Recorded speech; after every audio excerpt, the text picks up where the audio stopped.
Happy Go Suck a Lemon Day, YouTube. Leafs game last night. Bottom line, they didn't get the 2 points, but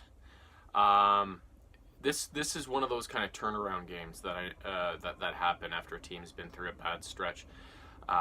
They went into Nashville, and it's one of those situations where you just have to weather the storm in the first period, because going into an enemy building, especially a good team like Nashville, who have one of the best overall defenses in the league and went to the Stanley Cup final 2 years ago, and their building is super loud as well. They have a very exuberant fan base.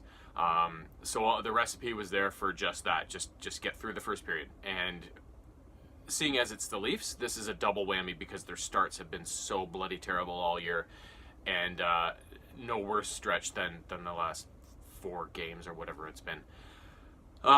So they did okay, I guess, at that. They made Muzzin made a bad turnover, a couple bad turnovers in his own zone earlier in the first period, and on the second one, they paid for it.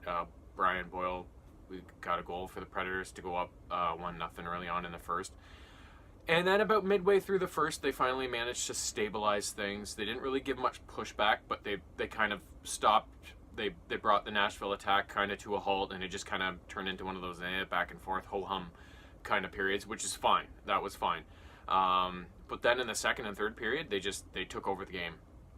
That bad start in the first was totally erased, not in terms of scoring, but in terms of their effort and just them being all over Nashville. They were the better team by far for the last 2 periods. But despite that, there wasn't a lot of chances generated overall. The shots in the entire game only ended up 22-20 in favor of the Leafs in the end. So I mean, it wasn't a high chance game.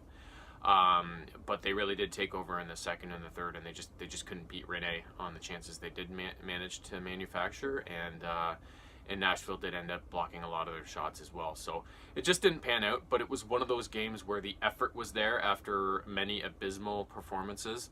And usually, the guys were talking about it on the broadcast last night, that usually after a rough stretch like that, you usually have a game like this where you played pretty well and maybe should have won the game, but got nothing out of it, and then you go on to start winning again after that. So considering the magnitude of the opponent and how well they played, I think this was kind of their turnaround game. And then I think they have Buffalo tonight, or is that tomorrow? They have Buffalo next, and it's very soon. I think it's tonight.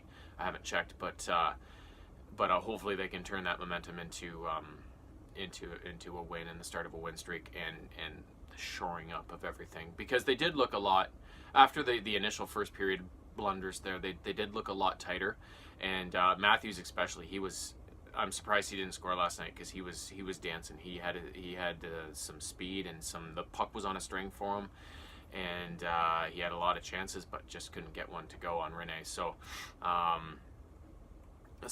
hopefully they can get something going against a much lesser opponent in their next game, and get back on the win column, and we'll see what happens. But that is all for now, and we will talk to you soon.